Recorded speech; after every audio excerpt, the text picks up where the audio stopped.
Hello Eurogamer readers, or should I say viewers. My name is Chris Schilling and this is my contribution to Eurogamer's Games of 2013 series, Super Mario 3D World! Woohoo! For me, 2013 has been a really strong year for games. I've enjoyed the likes of Papers, Please and Proteus, the wonderful 101, Brothers, Year Walk, Fire Emblem, Device 6, Pikmin 3, Saints Row 4 and Tearaway. I think my favourite game of a lot of them would have to be this one. It's not by any means a grand statement of future intent for the Mario series so much as a celebration of its past, a great big melting pot of ideas with ingredients from everything since the original Super Mario Bros.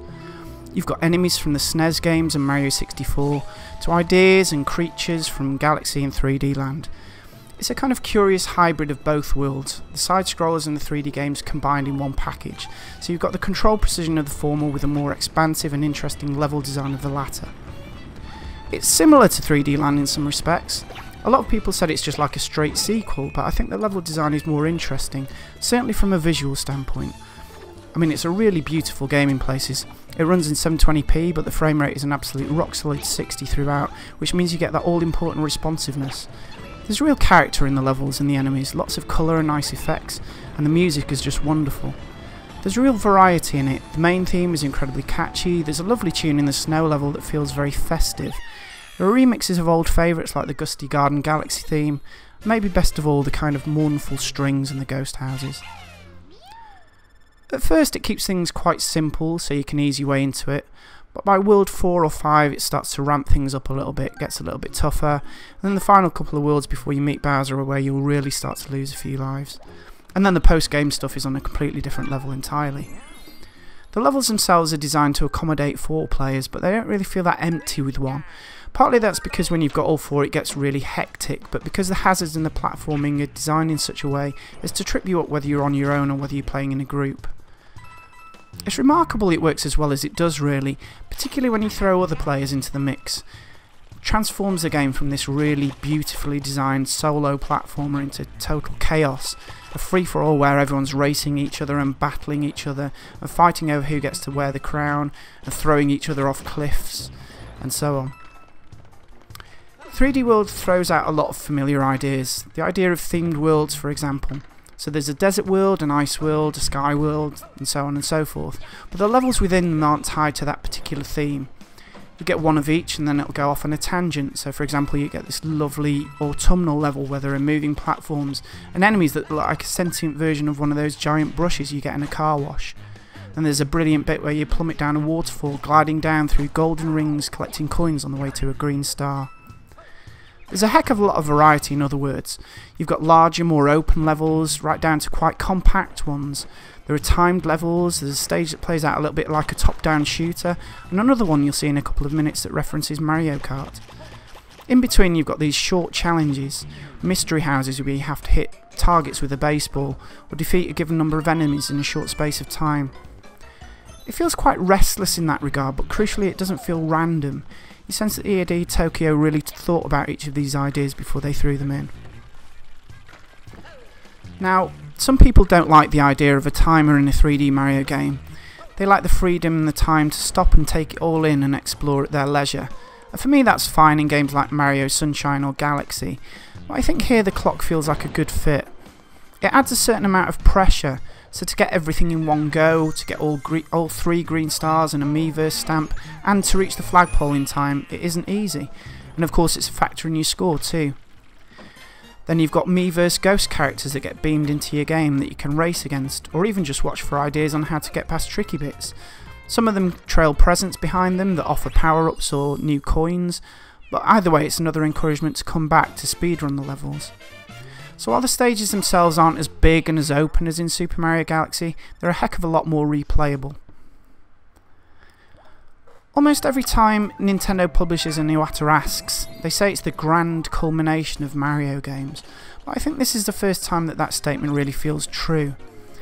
It feels like an accumulation of all the design lessons that Nintendo has learned over the years, wrapped up in one really beautifully presented package.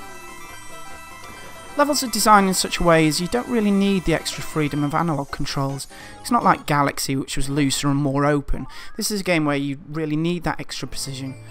though it does seem to give you a little helping hand on occasion. If you're slightly off centre on your jump to the flagpole, for example, you'll still kind of home towards it in mid-air. And the flagpole itself gives you one last thing to aim for on each level, along with all the little trains of coins and the collectibles. Instead of just collecting a star, it's one last test of skill, particularly on the later stages where you're just trying to reach the end without dying for a change. As for the new power-ups, for me, they're some of the best Mario power-ups ever. The cat suit, for example, which you can see here, gives you the ability to attack enemies with your claws and to climb walls. So Nintendo can hide some of the stars and stamps in really sneaky places. And yet at the same time, it doesn't feel quite as overpowered as the Tanuki suit was in Super Mario 3D Land. In that game it was helpful to beginners, but you always felt like you were bypassing the tricky platforming bits. And then there's a double cherry, which produces clones of the character you're playing as. You can have like 4 or 5 on the screen at once. It's really tough to keep them all alive. Often the level design encourages you to keep them together, but sometimes you'll have to split them up to activate pressure pads or to access different areas of the level. And when you lose one you feel oddly guilty. It's kind of like losing a Pikmin in that respect. As for the characters themselves, they play quite differently to one another. Mario is your typical all-rounder, while Peach's floaty jumps make her ideal for beginners. Luigi by comparison is a bit skittish, but his high jumps can come in very useful, while Toad is faster than the rest and good for speedruns, although his jumping leaves a little bit to be desired. And then there's the new unlockable 5th character, who I'm still not sure if I should mention in case some people are getting the game for Christmas. Either way, they have a spin attack that kind of functions a little bit like a double jump, which comes in very handy in some of the later stages in particular. It's tempting to say that 3D World is a game that keeps on giving, which is something of a cliche, but I think it definitely applies here, because there really is a lot more here than there initially seems to be. And later on it brilliantly remixes existing stages, in arguably more interesting ways than say Galaxy's Comets did. I mean, some stages are still all about racing against the clock, but others are completely revamped, although it would be giving too much away to say exactly why. There is one thing that I don't like about the game, one thing that really kind of niggled with me over time, and that's the way it saves automatically after every little thing you do. You'll see it here. You have to tap A to confirm that you're okay with the save process having completed. The other thing that I'm less keen on is the return of Boom Boom and Pom Pom, 2 of the simple bosses from Super Mario 3D Land. I think it's about time they were put out to pasture. There have been a lot of games this year that really kind of pushed the envelope, and they're absolutely worth celebrating. But for me, Super Mario 3D World was just the most fun I had with a gaming year. It's a masterclass in game design, and I kind of hope this series supersedes the 2D games, so that we get these interspersed with the more open sandbox type Mario games like Super Mario 64. Either way, it's a brilliant game and my personal game of the year. It's a celebration of play in its purest form.